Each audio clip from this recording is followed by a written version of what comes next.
বড়জাস,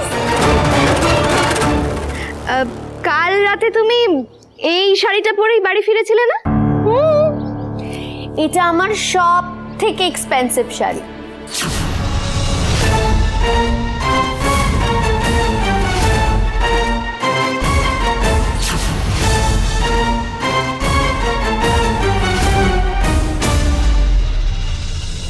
মানে মিস্টার সিংহ রায়ের কোম্পানি ডুবতে বসা, রাতের ঘুম উড়ে যাওয়া, এই এত বড় সর্বনাশের পেছনে আসল কালপ্রিট বড়জাস।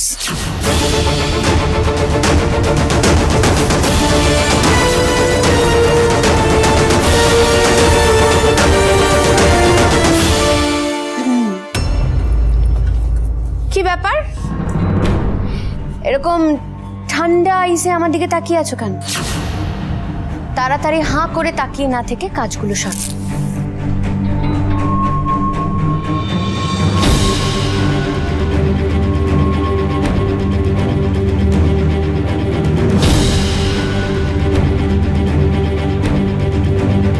ঝিল্লিস কিছু বুঝে গেল নাকি?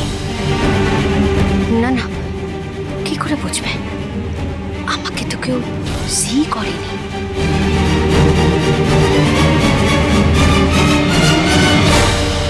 ধরে ফেলেছি বড়জাল। কাজটা কিন্তু তুমি একেবারেই ঠিক করলে না। এবার ঝিল্লি চৌধুরীর হাত থেকে তোমার আর নিস্তার নেই, বাই গড বলছি।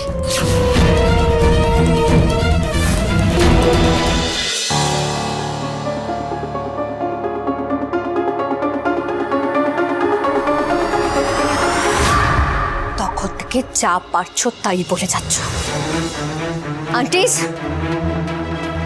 দেখেছ দেখেছ অকারণে ঝিল্লিস কিভাবে আমার বদনাম করার চেষ্টা করে?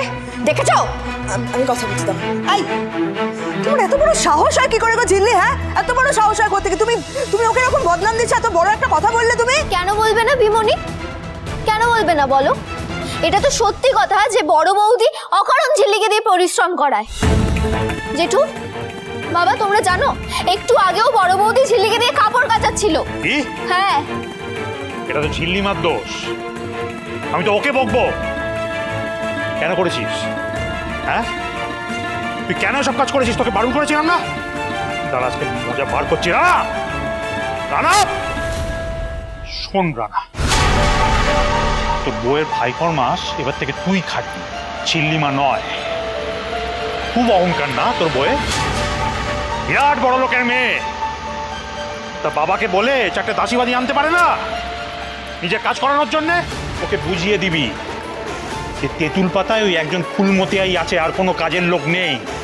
যদি বেশি কাজের লোকের দরকার হয়, নিজের কাজ নিজে না করতে পারে, তাহলে যেন দাসীবাদী বাপের বাড়ি থেকে নিয়ে আসে। আমি কাপড় কাচবো?